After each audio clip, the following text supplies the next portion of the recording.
what is easier for you in what you do? Would you rather have somebody who is the content creator who's just not having any success with it, right? We'll call them the failed content creator. They're trying, they're putting stuff out into the world and it's just not working. It's not converting to new conversations with ideal prospective clients. Or would you rather have someone come to you who's really never done anything before, but by all accounts has a successful business, but wants to take things to the next level? What a fun question. Unfortunately, I'm in the middle on that. And this is real time. I'm reacting to you real time here. Like the person who's tried and failed, like at least understands the purpose and the things that we're trying to do and the avenues that we want to play in and where some successes have been made and where we should spend some time, which is great. On the flip side, when I go to the person who's never done anything, the problem that they run into is the pro is it's kind of an open blank canvas, which is awesome. The con is they get distracted by the shiny objects that are thrown out all over the place. Let's try this. Let's try that. What about this? Have you considered this? And it's almost like when the marketer steps in, it's almost like they have like this whole new set of tools that they have never seen before, but they're shiny, brand new out of the packaging and they're just pressing buttons. I don't think it's probably not a black and white answer, right? There's probably some gray, and I think mindset probably plays like a key role in it, right? Is there a little bit of humility that the failed content creator comes to you with of like, hey, this is really hard, I need help, versus coming to it with like, hey, I think I'm really close, I think you can get me over the top, but they still hold on to a lot of things, of doing things they shouldn't be doing. So I think there's probably, it's not completely a yes or no, black or white type of situation. I'll say this, the most successful situation that we have that I've run into is the person that comes to me that says, I just want to grow this thing. I trust you. Tell me what I need to do and I will execute on it. They also are going to have some ideas and input and suggestions, but they're not hell-bent on forcing that. They're just curious and they want to try and maybe explore some things and, hey, this might be a good idea, or, hey, I thought this might fit here. Do what you want with it. But at the end of the day, they say, you tell me where I need to be, we'll be there. Tell me what I need to say, I'll say it. And show me the way, and let's just apply patience to this entire thing. And when that happens, we're off to the races. I do have many clients like that. However, there's always a nuance with some of them where their pride gets in the way. And they're like, I don't like the way these pictures look, or some of my contemporaries have ribbed me about X, Y, and Z, so maybe we don't do that. So then that plays a hand. Others want maybe to see themselves on some of the more popular rags and advertisements and things. So that distracts us here and there, but it doesn't pull us away, but it does distract. So perfect world I described to you is that there are some nuances that we deal with. I had a little bit of an epiphany in a conversation that I had recently, and the person was doing a pretty good job, I thought, on marketing. And they're like, but it's only generating like a couple of really good conversations a month. And like, what more could you want? But I could do Smart Asset or Dave Ramsey, and I could get 40 names every month. I was like, okay. I think it's the fact that so much of what's happening when you're planting the seeds in social is not like super tangible, right? Because you really don't know who's consuming it to what extent. You don't know who's getting really close to setting an appointment with you. And like with the lead programs, like you have like a list of names and phone numbers and email addresses, and it feels different. So my question to them was, okay, well, out of the 40 names of Smart Asset, how many conversations did you have this month? 1. Did they become a client? No. All right, out of the 3 or 4 people that you met through the social stuff that you're doing, all the marketing efforts, like, were they a good fit? Like, yeah, like we had 3 of them were a good fit, 2 become clients. Okay. So what is greater? Sometimes 3 is greater than 40. But you have to change your mindset of how this whole like marketing thing works. It's not a volume game. It's a quantity game. How does that conversation go with you? It's like, so guys, everyone listening, I mean, you guys all probably know this, especially if you've been listening to this show for quite a while. Nick has conversations behind the scenes with other advisors that reach out. Advisors have their community and network where they share ideas, secrets, tips, solutions, which is awesome. I love that about the community you guys have. When folks reach out to you behind the scenes, and I'm assuming you're being upfront with us, that you get pretty honest with them. How's that reaction? I think sometimes it just takes like a third party or a peer to like say those things out loud that they don't necessarily realize. But I think there is a comfort for whatever reason, that comes with 40 names of people that they don't know. And if I just call them enough, if I just email them enough, maybe they'll become a client. But those people may not have the slightest bit of interest in actually working with you. Your vibe might be completely different than what they're looking for. The beauty of what we're doing is we are allowing people to opt into our world because they like what we're about, what we're doing. Doesn't mean they're ready for an advisor today, but they're following along. When the time is right, we're going to get a percentage of those people that reach out. And if they don't like us, at least we put enough out into the world that they know they don't like us before they schedule a call with us and waste an hour of our time and an hour of their time. It's a huge win by creating content, in my opinion. But I just think so much of what you do, it goes back to like the behavioral counselor for mindset. Just like what we're trying to do as a financial planner with clients, you're doing the same thing from a mindset, a behavioral approach to how we go about building our business. I had some interesting conversations this week that I like to flip this stuff around on people the way you're doing it now for folks, which is they present, it's not an objection, they present an alternative way of seeing or thinking about these things. And one of them recently came to me and said, I want to do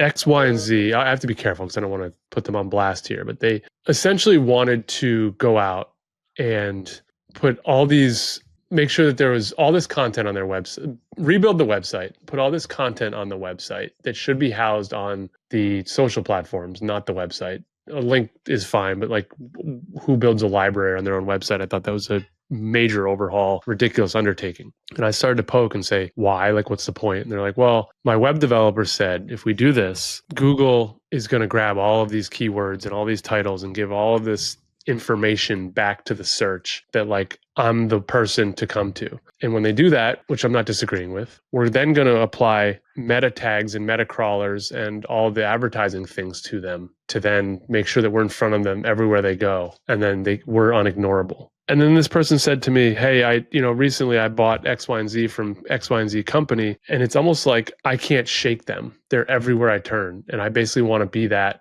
to my prospects. And I said, let me ask you this. I said, does that annoy you? Do you like being chased around the internet and followed around the internet because of your browser history? He's like, no, it drives me crazy. And I was like, so why would you want to do that with people that you want to engage with? Well, I never thought about it like that. Like, I think flipping some of this stuff around versus having this, I'm a great white shark and have to kill everything I see, is sometimes a really healthy exercise. Yeah. And I think there's a healthy difference between choose to follow versus the meta crawler, I'm going to stalk you through the internet type of world, right? Like there's not an algorithm that's more dialed in than Instagram, right? Is knowing your preferences and stuff like that. But the preferences for someone thinking about buying a t-shirt, buying a new pair of Nikes, whatever the case might be, I think that's a little bit different mindset than the person who's thinking about handing over a couple $1 million to a stranger. I have to be honest with you. I think it gives me a little bit of the cringe, a little bit of the ick. Like, I really wanted to hire you, Nick, and know my plan. I considered you guys. I checked out your content. I like your content. Now the fact that I can't shake you and every single time I pick my phone up, you're in front of me through paid advertising that I didn't ask for is a lot. Like it gives me like the, dude, desperado, chill. Yeah, you want to be the cool guy at the bar, right? Just chilling. Well, just like, You want to be chasing.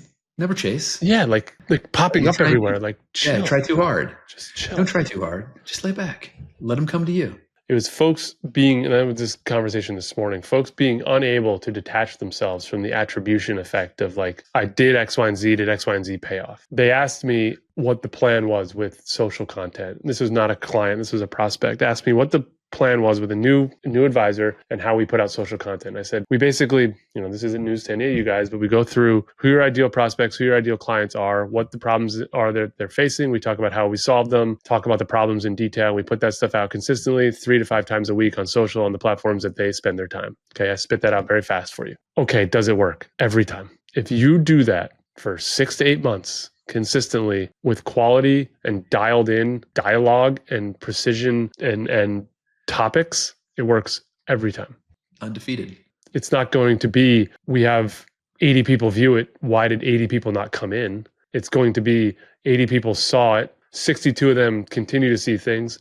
41 of them continue to poke around. And in 6 months, 3 people call you. Yeah. And it's compounding, right? Because, 3 becomes 4, 4 becomes 5 eventually, right? So it compounds, and when you continue to do that, 3, 4, 5 conversations of ideal clients every single month is an amazing thing. Now, of course, we'd love to have maybe 3 or 4 conversations with ideal clients every week. I mean, I think we all are guilty of wanting more, but you're not going to go from nothing to 3 or 4 ideal conversations a week anytime soon. But you could be there. Like, let's be real. Let's keep it real. I that's the one thing I love about me and you, our relationship, this podcast, all the things we do. Let's talk brass tacks real. Corey works with 10 people. Corey fires 9, works only with Nick. Guaranteed you're getting more conversations. Guaranteed. Oh, for sure. Like if you're putting out great content consistently, and you're not getting the results you want, the only 2 possible things could be that it's not great content and it needs to be better, or you haven't figured out who you're communicating it to. That's it. If you are a DIY goof, be mindful. That's all. Okay. Because one of the great advertising lessons of all time, or marketing lessons of all time, from my favorite of all time, Gary Vaynerchuk, is like marketing and doing it more frequently is only going to do one thing. It's just going to expose you faster. So if you're shilling things you're not necessarily proud of, or you don't want people to see or know about, i.e. high commission products that don't do a great job and just make you more money, great marketing is only going to expose that faster. If you are a goof and struggle to communicate a point professionally that would attract high-performing $1 million prospects, aggressive marketing is only going to expose that you're a goof faster. So keep that stuff in mind. Yeah, for better or worse, it amplifies the message, right? So be careful what you amplify. Let's help people out. Like, how can folks maybe get there who can listen to this and say, you know what, this sounds like me. I struggle with the discipline side of things. My family and I are doing very well. And yes, it's self-admittedly, sometimes it's hard to motivate myself or the team to do the things we need to do because things are good. And a couple is better than 0, but doing a half dozen feels like too much. Then you got to be, really real with yourself. Like, if you're not going to do it, don't set money on fire to not do it. Like, you're either going to do it or you're not doing it. To me, it's that is a black or white. We're either doing it or we're not doing it. And if we are doing it, let's make a list of what we need to do every single week. Then if it's a team environment, we need to hand out those tasks appropriately. Who's going to do it? And then when are we going to do it by? And I had a conversation with an advisor. It was last week. They're like, I know I need to create content, but I hate being on video. I hate doing video. I said, okay, what should I do? I was like, all right, I want you to grab your phone and just record yourself after every conversation that you have with a client, and just pretend that you're going to put the video out into the world. Hey guys, Nick here.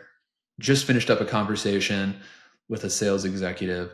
The 3 things that I took away from the conversation were boom, boom, boom. They're really struggling to figure out what to do with their RSUs. They're burnt out. They want to get out of the rat race, and they want to figure out how they can balance life today while also saving for retirement. And oh, by the way, the twins are 8 years old. They're in private school. They have no idea how they can pay for private school and save for college.